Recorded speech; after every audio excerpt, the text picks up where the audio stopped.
What up, Heart Squad Virgin Gang? Got another video that I want to drop, kind of just airing out the room, feeling about how, people could feel about this topic, taking temperatures, kind of sticking my finger right up there, getting a little feel around. Gonna see how people feel about this topic right here. So yesterday's video, I appreciate it, by the way. I'm almost at 1.9K subs. That's fucking amazing. I appreciate that. Anybody who takes the time to watch my page, I do appreciate the hell out of it.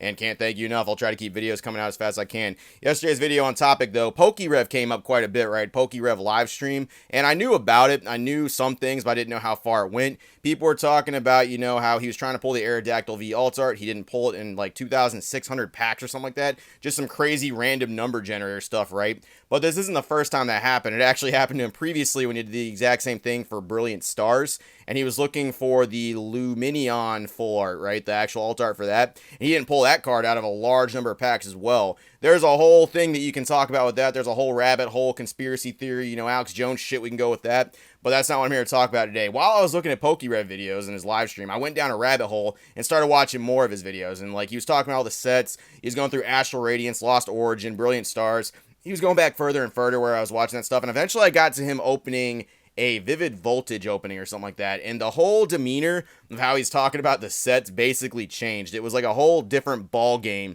for what was going on with that stuff, right? Now, when you think about that, I was initially like, okay, well, why is it like this? And then the first thing I thought about was, okay, that was pre-alt arts. That was something that really didn't exist at the time. And then again, I thought about it a little harder, and I was like, okay, that's also before the trainer gallery, before they were taking a bunch of VMAX Climax cards and just dumping them into sets, basically giving everybody a good try award for all their packs. Like, oh, you didn't pull some out of your pack? No problem, buddy. You get a second chance. Here you go. Here's your Battle Buddy pack. Here's a little extra life, right on the back right there, which whatever. It's not a bad thing. I'm not saying it's bad, but I'd say English collectors are eating pretty fat right now. You're getting some 5-star cuisines. You're getting some good Gordon Ramsay cooking right there, coming straight out of the kitchen right in your mouth. It's a good time to be an English collector. Sets are stacked. People are going to complain about the pull rates, whatever. I don't really fucking care at that point.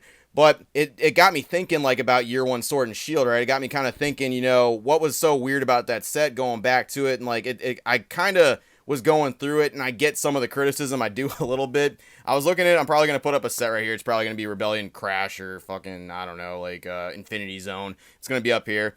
And if you're going through, you're looking at the set, you got your standard commons and uncommons, right? You got your full arts, you got your full art VMAXs, and then if you go back to your secret rares, you actually got full art Pokemon, you got full art trainers, rainbow VMAX Pokemon, and then you got gold cards. Typically you got 2 items, 1 item or something like that, and then you got a gold Pokemon, like a standard non-V, that was pretty playable at the time. I think for Rebellion Crash it was Galarian Berserker, something like that.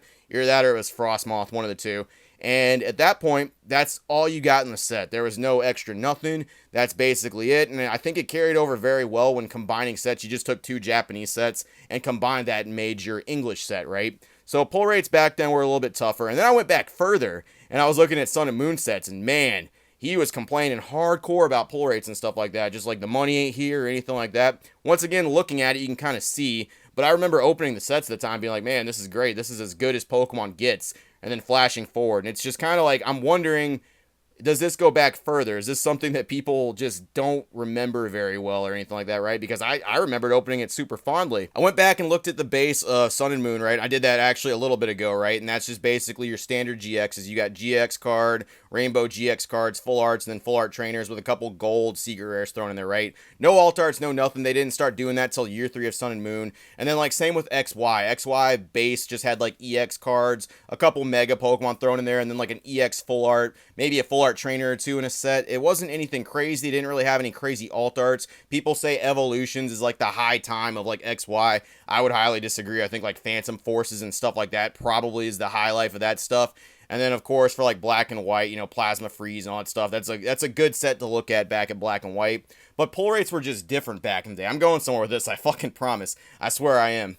But then it got me kind of thinking ahead. It got me thinking, okay, how many people are going to actually jump ship whenever Scarlet and Violet TCG comes out? Because there is a very good chance that they could just fucking drop everything. They could just go back to square one, slate out stuff, and we're stuck with EX cards, full art trainers, and then whatever specialty super fudge card they want to put on top of that, right? Just whatever the hell they want to throw up there. And I'm kind of wondering how many people are going to stick around, especially with people going back to previous sets, because you got to remember, the big boom happened around Champion's Path, and that's around the end of Year 1. So people, got their Charizard pulls, opened up a little bit of Vivid Voltage, Savage, and then they got their hands on Shiny Star V, or Shining Fates, excuse me, and then Battle Styles past that. So they were pretty heavily exposed to like those pull rates for a large portion of the hype beasts and the new collectors, right?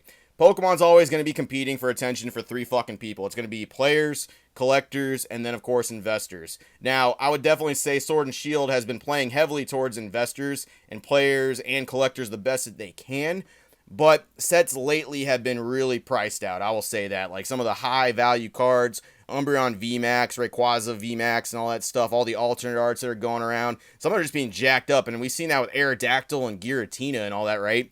But it makes me wonder how many people are going to jump ship if it goes back to bare basics at Scarlet and Violet. We might see a lot of people leave because they're not used to these old style pull rates where it's like, oh, I got 5 pulls and then a secret rare and then maybe 2 secret rares from an English box. Like that just used to be the normal. Maybe you got a Prism Star or whatever else extra. Maybe you had a heavy box and you had like 3 or 4 pulls, but that was the normal. That's how it was. You'd sometimes get nothing from ETBs. Packs would sometimes be barren, and like you got a lot of people complaining about pull rates now in Lost Origin when literally Pokemon Company is just taking off their tops and just throwing training gallery cards at you, right? They're just throwing that stuff at you. Like it's coming from everywhere. You have so many pulls you're getting from modern sets that I was just wondering, like, man, how many fucking people are gonna jump ship at this stuff? Because I mean, like Sun and Moon base, Sword and Shield base, XY base, they're pretty bare basic compared to like modern sets, and I don't think that's a really huge deal. This might not be a popular video for some people, just me talking about card sets, but like it just got me wondering. I was like, man, I wonder how if people are complaining about pull rates now, and then like older XY Sun and Moon when that used to be the norm, when Sword and Shield basically mimicked that the first year, a lot of people hopped in on Champion's Path moving forward, so they're basically only used to that stuff. If they see older sets like Darkness Ablaze or